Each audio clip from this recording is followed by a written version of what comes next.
Bueno, la semana pasada fue una semana muy convulsionada, de mucho debate político, que terminó el viernes finalmente con un recambio de gabinete. En ese contexto, el día miércoles a última hora, finalmente se presentó el proyecto de ley para el presupuesto 2022, esta especie de hoja de ruta sobre la gestión económica que va a tener el gobierno de cara al año que viene.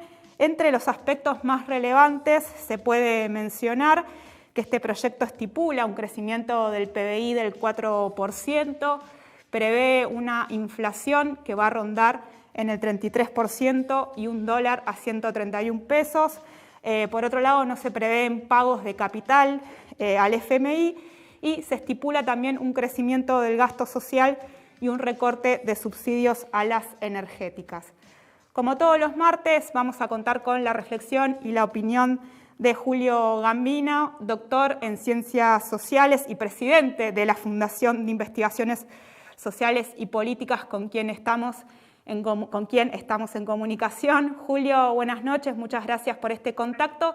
Y bueno, en primer lugar, resulta inevitable preguntarte cuál es el análisis que haces de lo que pasó la semana pasada en términos políticos. Buenas noches, un gusto estar ahora en vivo compartiendo No lo estoy estos escuchando a comentarios. Julio, no sé si podemos ahí Hola, hola, mejorar. ¿ahí se escucha o no se escucha? Ahí te estoy escuchando, perfecto. Bueno, les decía que un gusto poder compartir en vivo con Barricada TV estos análisis y sí, bien como señalás, una semana de debate político, económico muy fuerte. Incluso terminó con un cambio parcial del gabinete el viernes a la noche. Es más, te diría que el miércoles, cuando se anunció el proyecto de presupuesto, todavía no se había difundido la carta de la vicepresidenta con cuestionamientos muy fuertes al rumbo de la economía. Yo incluso decía que esa carta habilitó un debate especialmente al interior de la coalición de gobierno para hacer críticas que estaban contenidas, porque parecía que hacer críticas al rumbo económico era jugar para la derecha, utilizando una terminología habitual. A partir de esas críticas de la vicepresidenta, bueno, se habilitaron una cantidad de cuestionamientos de la propia coalición de gobierno y los votantes, los seguidores, y se empezó a entender un poquito más el porqué de la gran derrota, porque como señalábamos, la gran derrota tiene que ver con el cuestionamiento a la no modificación sustancial del legado que dejó el gobierno de Mauricio Macri. Y ahí viene una primera preocupación de la presentación del proyecto de presupuesto. ¿Qué dice el mensaje con que se eleva al Congreso de la Nación el proyecto de presupuesto? Dice: venimos a traer las mismas ideas que planteamos al comienzo del gobierno, en diciembre del 2019, y que aplicamos y desplegamos en el 2020. Entonces resulta un poco curioso que se insista en el rumbo y en el camino que se planteó en los últimos 2 años, que ha significado una protesta extendida, por lo menos en el plano electoral, en esta gran encuesta que son las PASOs. El gobierno quiere intentar modificar la situación hacia noviembre y en materia de presupuesto, por ejemplo, se dice que no se le va a pagar al Fondo Monetario porque se espera un acuerdo con el Fondo Monetario. La verdad que es sorprendente. Hoy, hace muy poquitas horas, el presidente de la Nación habló en Naciones Unidas y en la conferencia de Naciones Unidas sostuvo una denuncia muy fuerte del endeudamiento de la Argentina con el Fondo Monetario Internacional. No solo cuestionando al gobierno de Macri que tomó el préstamo, sino con un duro cuestionamiento al Fondo Monetario Internacional. Lo que no se entiende es, si es tan duro el cuestionamiento al Fondo Monetario Internacional, ¿por qué se avanza con este reconocimiento de la deuda? Mañana mismo se le va a pagar al Fondo Monetario Internacional el primer vencimiento del préstamo de 1.884 millones de dólares, una cifra parecida se va a pagar a fin de año, sumando algo así como 3.800, un poco más de 3.800 millones de dólares. El préstamo, que lo que se va a pagar mañana y antes de fin de año, casi unos 3.900 millones de dólares, es una cifra que disminuye la negociación que hay con el fondo y por lo tanto de los 45.000 millones de dólares que se deben, más los intereses que la Argentina adeuda por lo que no va a pagar, menos los pagos que se hacen este año. Lo que hay que señalar es que con el nivel de denuncia que la Argentina plantea ante Naciones Unidas, habría que plantear que hay una cantidad de recursos ahí que deberían aplicarse a resolver las necesidades de la población argentina y es lo que no está apareciendo.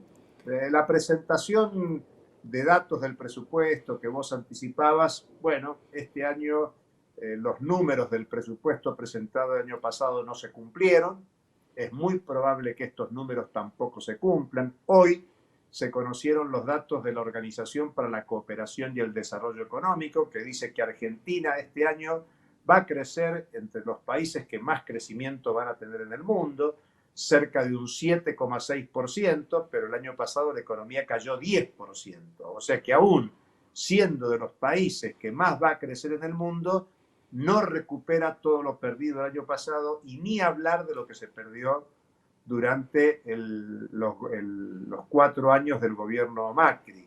Y encima, la Organización para la Cooperación y el Desarrollo dice que el próximo año la economía argentina crecería un 1,9%, muy lejos de este 4% que anticipa el proyecto de presupuesto. Digamos que son todos muchos temas para seguir viendo y así como hoy hubo movilizaciones muy importantes que ustedes han presentado y han mostrado, lo que va a crecer en la Argentina, más allá de lo que diga el presupuesto, es la conflictividad en una disputa por que el Estado, el presupuesto público, se oriente a resolver las necesidades de la población. Y esto lo digo más allá de lo que acontezca el 14 de noviembre o incluso yendo más adelante lo que pase en las elecciones del 2023 para la renovación de gobierno a nivel presidencial. Julio, te llevo nuevamente al pago del FMI al que hacías referencia, que tiene la particularidad de que se va a afrontar con los derechos especiales de giro. Bueno, ahí me gustaría que expliques un poquito de qué se trata esto y por qué este debate alrededor de esta forma de pagar al FMI.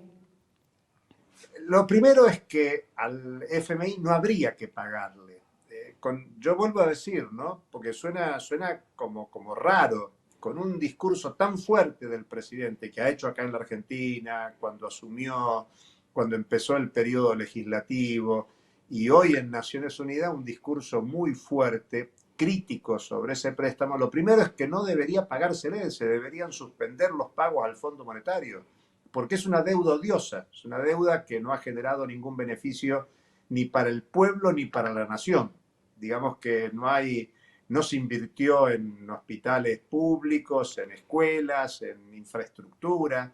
Hoy el presidente señaló que el grueso de ese recurso sirvió para la fuga de capitales. Lo dijo ante Naciones Unidas. Entonces uno debería decir, si eso lo dice el presidente de la Nación, con números de un informe y una investigación del Banco Central de la República Argentina de mayo del 2020, lo primero que hay que hacer es suspender los pagos. Esa es la primera consideración.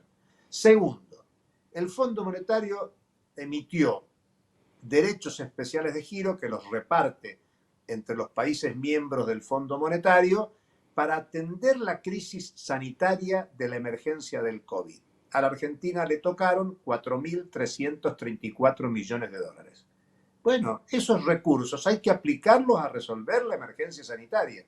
Cuando digo la emergencia sanitaria no es que solo hay que aplicarlo a vacunas o hay que aplicarlos a la salud, sino a todo aquel problema económico que ha generado la pandemia, la cuarentena y demás. Bueno, lamentablemente los recursos se van a usar para pagarle al Fondo Monetario. Por eso la doble crítica. Es una deuda que no habría que pagarla, habría que suspender los pagos ya y sin embargo se van a usarlo para pagar. Al mismo tiempo, el gobierno el viernes emitió un decreto donde mata dos pájaros de un tiro, digamos.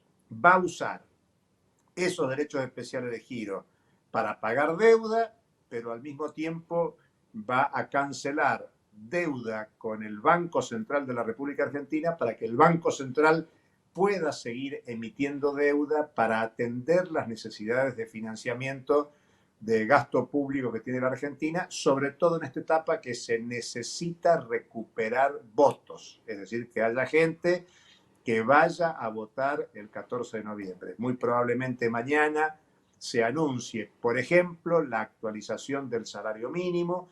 Es muy probable que se plantee algo parecido al IFE. No va a ser el IFE ni de la magnitud del IFE, pero se va a intentar volcar una parte de recursos para una cantidad importante de población, 2, 3 millones de personas con necesidad de ingreso, y se van a seguir anunciando medidas que tienen que ver con volcar recursos a los sectores más necesitados. Uno tendría que decir que está bien que se acerque dinero a los sectores más necesitados, pero al mismo tiempo habría que ser muy firme en el control de la inflación, porque la inflación, varias veces lo hemos dicho nosotros acá, es un mecanismo de transferencia de ingresos. Los precios aumentan porque hay grandes formadores de precios que pueden aumentar los precios.